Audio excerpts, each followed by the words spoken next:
अमरावती जिल्ह्यामध्ये ग्रामपंचायतींच्या निवडणुका बऱ्याचशा ठिकाणी सुखरूपपणे पार पडल्या, मात्र काही ठिकाणी गलथान कारभार बघावयास मिळाला। प्राप्त माहितीनुसार नांदगाव खंडेश्वर तालुक्यातील वाढोणा रामनाथ येथे जिल्हा परिषद हायस्कूल व ग्रामपंचायतच्या जवळ असलेली डीपी ही अनेक वर्षांपासून उघडी पडलेली आहे।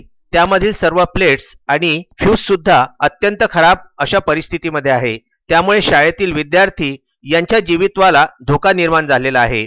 वेळोवेळी विद्युत पुरवठा खंडित होत असल्यामुळे त्याचा गावाला त्रास होत आहे। कर्मचारी मुख्यालय राहत नसल्यामुळे वेळेवर डीपीचे काम होत नाही। ग्रामपंचायत निवडणुकींच्या वेळी जिल्हाधिकारी यांनी दिलेल्या आदेशांचे पालन सुद्धा न करता मतदान केंद्रावरती ग्रामपंचायतच्या निवडणुकीच्या दिवशी सुद्धा विद्युत पुरवठा खंडित होता हे विशेष।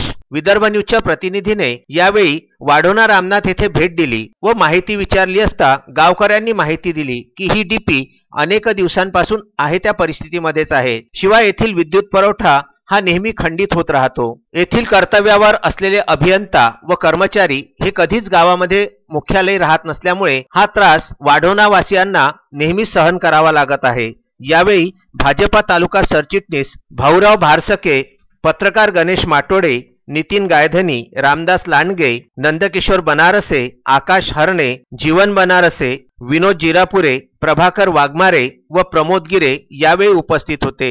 यावेळी गावातील नागरिकांनी विदर्भ न्यूजकडे विद्युत पुरवठा खंडित होण्याबाबत आपापल्या संवेदना सुद्धा कळविलेल्या आहेत। आम्ही सध्या वाढोणा रामनाथ ग्रामपंचायतच्या जवळ आणि जिल्हा परिषद शाळेजवळची एक ट्रान्सफॉर्मर आहे। ते अतिशय निकृष्ट दर्जाचं ट्रान्सफर असल्यामुळे नेहमी या ट्रान्सफरचा वाढोणा रामनाथ वासियांना नेहमी त्रास होतो। अनेक वेळा विद्युत मंडळाकडे याची चौकशी केली असता हातूर ते दुरुस्त करून देण्यात येते आणि हा प्रकार असा घडलेला आहे की आज मतदानाचा दिवस असून सुद्धा येथे मतदान केंद्रावर लाईन उपलब्ध नाही, गावातली सुद्धा लाईन उपलब्ध नाही। ही खेदाची बाब आहे आणि या गोष्टीला विद्युत महामंडळ जबाबदार आहे। तसंच जेव्हा जेव्हा येथे हे फाटकं उघडे राहतात तेव्हा इथे काही शाळेत मुलं येतात, एखाद्याचा जर अपघात झाला तर याला सुद्धा विद्युत मंडळ जबाबदार राहील।